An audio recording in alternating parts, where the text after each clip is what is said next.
Alors aujourd'hui, je vais vous parler des leviers et de leurs avantages mécaniques. Alors un levier, qu'est-ce que c'est? C'est un objet rigide, ici la planche, qui est posée sur un axe de rotation appelé aussi appui. Alors, je vous invite à faire l'expérience à la maison. Vous prenez un objet rigide, une planche, une latte, et vous utilisez par exemple un marqueur comme axe de rotation. Alors ici, le but, c'est de soulever la perforatrice. Alors, je vais donc exercer une force de l'autre côté, une force dirigée vers le bas, pour soulever la perforatrice. Et alors, si vous faites l'expérience, vous vous rendez compte que si vous mettez le marqueur, l'axe de rotation, le plus près possible de la perforatrice, c'est plus facile de soulever la perforatrice. La force à exercer ici devrait être plus petite. Par contre, si vous mettez le marqueur plus proche du doigt, ici, là, vous verrez qu'il faudra pousser beaucoup plus fort pour soulever la perforatrice. Donc, je vous invite à faire cette expérience à la maison pour sentir un peu le principe des leviers. Et donc, on peut, en imaginant correctement, en fabriquant correctement le levier, on peut très bien imaginer, par exemple, qu'un bébé soulève un homme adulte. D'accord? Donc, le levier permet, en exerçant une force plus petite, de soulever, donc par exemple ici, l'adulte. Alors ce n'est pas nouveau. Archimède disait « Donnez-moi un point d'appui, puis je soulèverai le monde ». Alors, donc on va un peu définir tout ce que nous avons vu. Donc un levier, c'est quoi? C'est un objet rigide pouvant tourner autour d'un axe de rotation. La force motrice, c'est la force exercée par l'utilisateur sur le levier. Si je reprends notre expérience, la force motrice, c'est le doigt, c'est la force exercée ici par le doigt. La perforatrice, elle exerce une force vers le bas qui résiste, on appelle ça la force résistante. La force résistante, c'est la force exercée par l'objet qui s'oppose à la mise en rotation du levier. Et cette force résistante, elle est égale au poids de l'objet que l'on veut soulever. Alors, nous avons donc le point d'appui, nous avons donc la force résistance, la distance entre le point d'application de la force résistante et l'axe de rotation, c'est ce qu'on va appeler le bras de levier résistant. La distance entre l'axe de rotation et la force motrice, c'est ce qu'on va appeler le bras de levier moteur. Donc voilà des définitions. Le bras de levier moteur, on va le noter par LF. Et le bras de levier résistant, LR, on réutilise les notations que vous avez utilisées pour le moment de force. Alors voici un levier et en dessous, la manière dont nous allons le schématiser. Donc l'axe de rotation sera toujours représenté par un triangle. La force résistante, donc ce qui est la force exercée par la masse à soulever, elle sera orientée vers le bas, elle sera notée par un grand R, et la force motrice par un F. Alors, le levier, c'est une machine simple. On a déjà vu les machines simples. Une machine simple, c'est un dispositif comportant peu de pièces et qui permet de faciliter la réalisation d'un travail en réduisant la force nécessaire pour l'exécuter. Donc, on avait vu des exemples comme la poulie fixe, la poulie mobile, le palan, le plan incliné, le treuil. Et bien maintenant, nous rajoutons le levier. Alors, le levier, vous vous rendez bien compte que le levier, est en équilibre ou pas, c'est en fonction, donc il y a une rotation autour d'un axe de rotation, et donc comme il y a rotation, nous pouvons utiliser les moments de force. Un levier sera en équilibre lorsque la somme des moments de force sera égale à 0. Donc je vais calculer le moment de force de la force R. La force R, comme vous le voyez sur le schéma, elle va faire tourner l'objet dans le sens anti-horlogique. Donc, le moment de force sera positif. Et il se calcule comment le moment de force? On prend la force fois le bras de levier. On va calculer le moment de force de la force F en prenant la force fois son bras de levier. Mais cette force fait tourner le système dans le sens horlogique, c'est-à-dire dans le sens des aiguilles d'une montre. Or, on a vu qu'à ce moment-là, le moment de force est négatif. Donc, j'additionne le moment de force de la force R, plus le moment de force de la force F, mais qui est négatif, donc c'est pour ça le moins, et la somme de tout ça doit faire égal à 0. Donc R fois le bras de levier résistant moins F fois son bras de levier moteur est égal à 0. Alors je vais faire passer F et le bras de levier moteur de l'autre côté, puisque c'est négatif. En le faisant passer de l'autre côté, cela devient positif. Et donc j'arrive à la formule que vous voyez en rouge, et qui est la formule principale pour le levier. R, qui est donc la force résistante, fois son bras de levier résistant, est égal à F, la force motrice, fois son bras de levier moteur.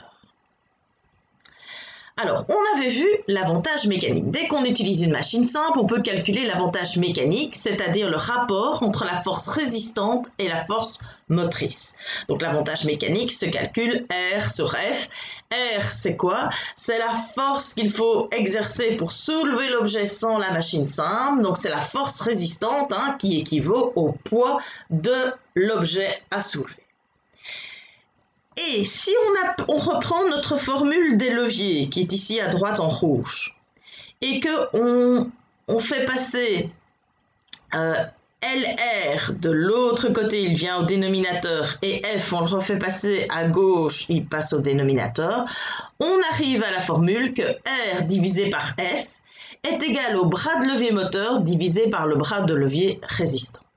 Ça veut dire que l'avantage mécanique sera le plus grand possible quand le bras de levier est beaucoup plus grand que le bras de levier résistant. Alors, c'est ce qu'on peut voir ici avec le petit dessin. Vous voulez soulever une masse de 100 kg. Donc, il vous faudra une force qui équivaut au poids de 100 kg, donc 100 fois 10, si j'arrondis le petit facteur gravifique à 10, 100 fois 10, il me faudra 1000 newtons pour soulever cette grosse masse de 100 kg. Mais si j'utilise le levier, vous voyez que le bras de levier résistant, c'est 1, une graduation. Et le bras de levier moteur, vous comptez les graduations, c'est 20. Ça veut dire que le bras de levier moteur, c'est 20, et le bras de levier résistant, c'est 1. Par exemple, 20 cm et 1 cm. Donc, vous avez un avantage mécanique de 20. Donc, il faudra, pour soulever avec le levier cette masse de 100 kg, exercer une force 20 fois plus petite. Donc, simplement placer une masse de 5 kg va faire que le système sera en équilibre. Alors, si l'avantage mécanique est supérieur à 1, ça veut dire, si on regarde ici la formule, si c'est supérieur à 1, ça veut dire que R est plus grand que F, donc la force à exercer sera plus petite que R. C'est une machine qui est avantageuse parce qu'elle diminue la valeur de la force à exercer. Par contre, si l'avantage mécanique est plus petit que 1, alors la force à exercer devrait être supérieure à la force que l'on exercera en traction directe. Elle sera supérieure à R, la force de résistance. Et donc cette machine est désavantageuse puisqu'elle augmente la valeur de la force. Et si l'avantage mécanique est égal à 1, la force à exercer musculaire motrice est égale à la force résistante, et donc cette machine est indifférente, elle ne modifie pas la valeur de la force à exercer. Donc on va rencontrer ces trois types de situations dans les leviers. Alors maintenant, je vous propose de classer les leviers. Alors on distingue trois types de leviers. Alors comment est-ce que l'on va choisir dans quelle catégorie on va classer un levier? Cela dépend de la position de la force motrice, la position de la force résistante et de l'axe de rotation. Alors une fois qu'on a positionné ces trois éléments, c'est celui qui va être au milieu qui nous donnera le nom du levier. Ça, retenez, c'est important. Alors, voici un premier exemple. Ici, vous voyez la force motrice en rouge. Ici, vous voyez la force résistante. Et vous voyez au milieu, il y a l'axe de rotation, qu'on appelle aussi l'appui. Eh bien, puisqu'au milieu, c'est l'axe de rotation qu'on appelle aussi l'appui, ce type de levier va s'appeler un levier interappui, parce que ce qu'il y a au milieu, c'est l'appui, l'axe de rotation. Alors, dans les leviers interappui, on va aussi bien avoir des leviers avantageux, désavantageux et indifférents. Tout dépend où on va se placer l'axe de rotation. Si on place l'axe de rotation le plus près possible de l'objet à soulever, alors le bras de levier moteur est plus grand que le bras de levier résistant et donc la force à exercer sera plus petite que la force résistante. Donc ce sera plus facile, ce sera une machine avantageuse. Si on place l'axe de rotation, donc l'appui, le plus près possible de la force motrice du doigt ou ici de la masse qui va permettre de soulever, là c'est le contraire. Le bras de levier résistant sera plus grand que le bras de levier moteur et donc la force sera plus petite que la force résistante. Ce sera une machine désavantageuse. Si on place l'appui, donc l'axe de rotation au milieu, le bras de levier résistant sera égal au bras de levier moteur. La force à exercer sera identique que l'on utilise le levier ou une traction directe. Ce sera une machine indifférente. Voilà le premier type de levier. Deuxième type de levier, le voici. C'est la brouette. Alors, l'homme exerce une force musculaire vers le haut. Ça, c'est la force musculaire. L'axe de rotation, vous le voyez, c'est la roue, elle est située à droite. Et la petite fille dans la brouette exerce une force de résistance vers le bas. Donc je répète, la force motrice, regardez mes flèches, elle est à gauche. La force résistante, elle est ici au milieu. Et l'axe de rotation est à droite. Donc qu'est-ce qui est au milieu? C'est la force résistante. Ce type de levier s'appellera un levier interrésistant. Alors dans un levier interrésistant, alors on va reprendre l'image. On va calculer le bras de levier moteur. Le bras de levier moteur, il va toujours de l'axe de rotation jusqu'à la force motrice. Vous voyez ici, il est grand. Le bras de levier résistant, il va toujours de la roue, donc de l'axe de rotation, jusqu'au point d'application de la force motrice qui est ici au milieu. Donc dans un levier interrésistant, le bras de levier moteur sera toujours plus grand que le bras de levier résistant. Donc un levier interrésistant sera toujours une machine avantageuse. La force à exercer sera toujours plus petite que si on avait simplement soulevé l'objet. Donc le grand-père qui soulève sa petite fille dans la brouette, eh bien il devrait exercer une force plus petite que s'il l'avait simplement soulevée dans ses bras. Alors, dernier cas. Alors, c'est l'avant-bras. Nous allons étudier votre avant-bras. Alors, ici au niveau de la main, vous avez une masse qui va exercer une force résistante. Donc la force résistante, elle est ici à droite. À gauche, vous avez votre coude qui sert d'axe de rotation, d'appui. Et au milieu, vous avez le muscle qui va qui va tirer sur votre os, va tirer sur votre avant-bras pour le lever. Donc la force motrice, elle est au milieu. Donc, il s'agit d'un levier intermoteur.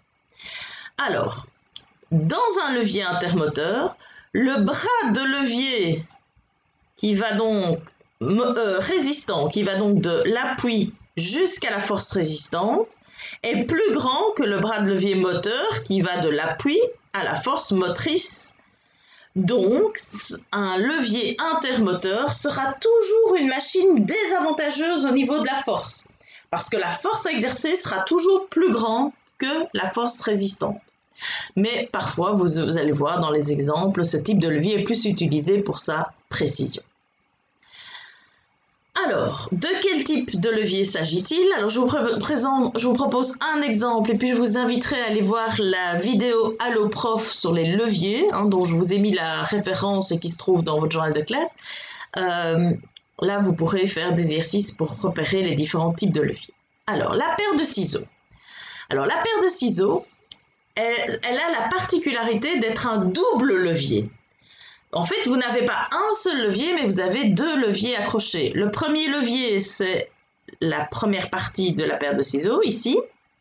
Et le deuxième levier, c'est ici. Alors, vous exercez vos doigts ici et ici. Vous exercez donc des forces musculaires ici et ici. L'axe de rotation, c'est là au milieu.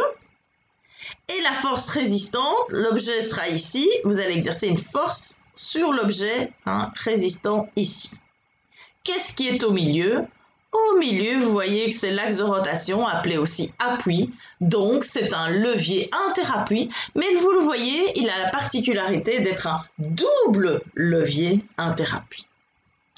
Alors, pour résumer, lorsqu'on utilise un levier, la formule vraiment à bien connaître, elle est ici encadrée. Donc d'abord, on peut retenir d'abord celle-ci. La force motrice fois son bras de levier moteur est égale à la force résistante fois son bras de levier résistant. Et on peut donc en déduire l'avantage mécanique qui est égal à R sur F, donc qui est égal au bras de levier moteur divisé par le bras de levier résistant. Retenez bien ces deux formules, enfin celle-ci elle est déduite de celle-là, mais retenez bien ces formules, elles vous seront utiles pour les exercices. Voilà, à vous maintenant de faire les exercices.